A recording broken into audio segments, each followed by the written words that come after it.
It's Tuesday morning. Let's have a look at today's papers, shall we? And several of them leading with the news that police are probing whether a man who's accused of stabbing 10 people on a train on Saturday night had been involved in separate incidents in the 24 hours before that attack. The Daily Mirror writes about the heroes of the train, including the train driver who made that unscheduled stop at Huntington Station, which allowed the police to get involved and help people.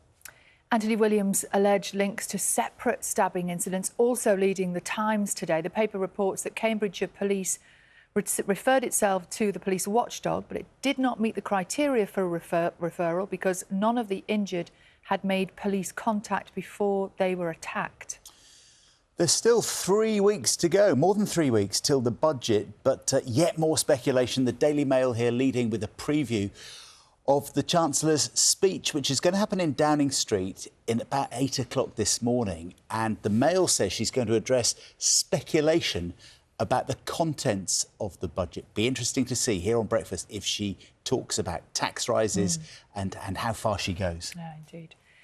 On the front of the Daily Telegraph is the story that the BBC doctored a Donald Trump speech by making him appear to encourage the Capitol Hill riot.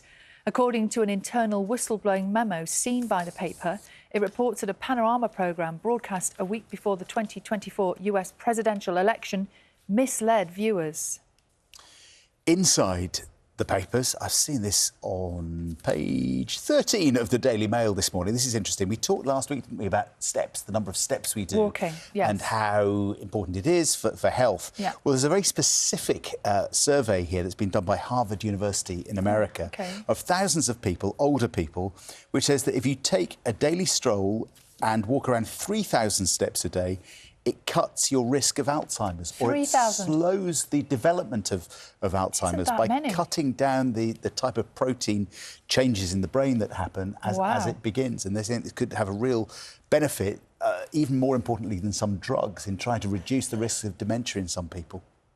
Well, we all need to basically get out and walk a bit more. 3,000 is not that much, is it? It's I think they're saying that's even when you've started to develop symptoms, you can sort of hold them back a bit by walking that many. Another health story, one of the stories that we love to talk about here, coffee. One large cappuccino can put you over the caffeine limit.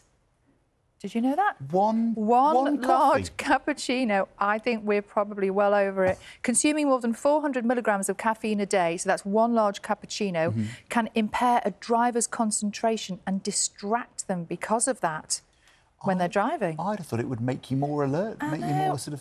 Yeah, so apparently, according to the NHS, 400 milligrams, it's the safe upper limit for most healthy adults. Exceeding these levels can lead to restlessness, palpitations and anxiety. That's what's wrong with us, John.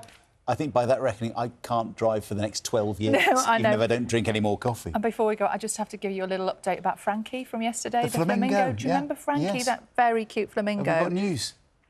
Not really. Oh. Other than that Frankie is young and female, not a boy, apparently, as we thought maybe yesterday. She's still missing from Paradise Park in Cornwall. She went missing on Sunday morning. So workers have been desperately looking for her, but so far, no sign of her. We will keep you posted if there's any news from Cornwall on Frankie. Right. In a moment of crisis, he did not hesitate to protect those around him. LNER names Samir Zitouni as the rail employee who stepped in to save many others and who remains critically unwell. 20 years after he started his campaign for justice, the sub-postmaster, Sir Alan Bates, reaches a multi-million-pound settlement with the government over the Horizon IT scandal. And arise, Sir David, the former England captain, is formally knighted for services to football and British society.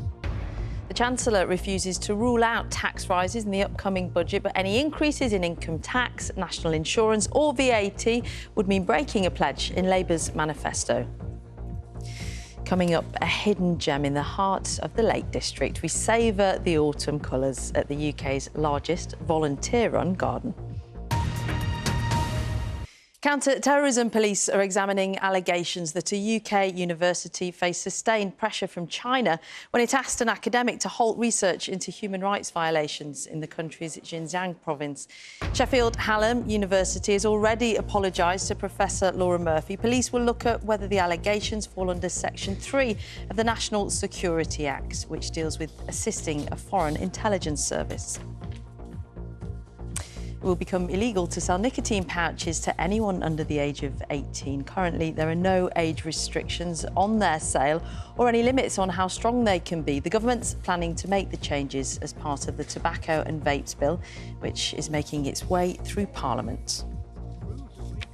And rare hyena behaviours have been caught on camera as part of a new BBC wildlife documentary series narrated by Sir David Attenborough. Teams have captured a mum-to-be trying to steal food from wild dogs and outsmarting rivals by hiding a stolen carcass underwater to mask its scent. The series Kingdom follows the lives of 4 rival carnivore families over 5 years.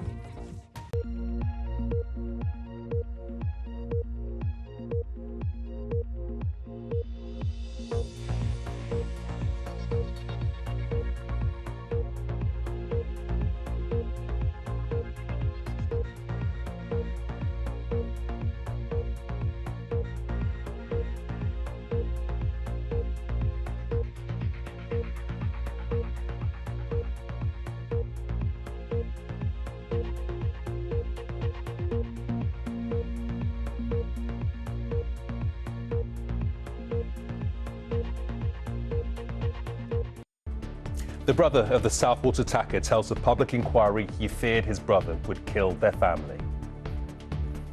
Turning the page on Andrew, Prince William sows seeds of hope in Brazil. Sir David Beckham for services to sport and to charity. Sir David Beckham, it's back at the nets for the footballer as he's finally knighted. The 14-year-old boy from East London standing here in the castle with His Majesty the King. It's a very proud moment for me and my family. And many have had a wet start to the week, but will that heavy rain continue on bonfire night?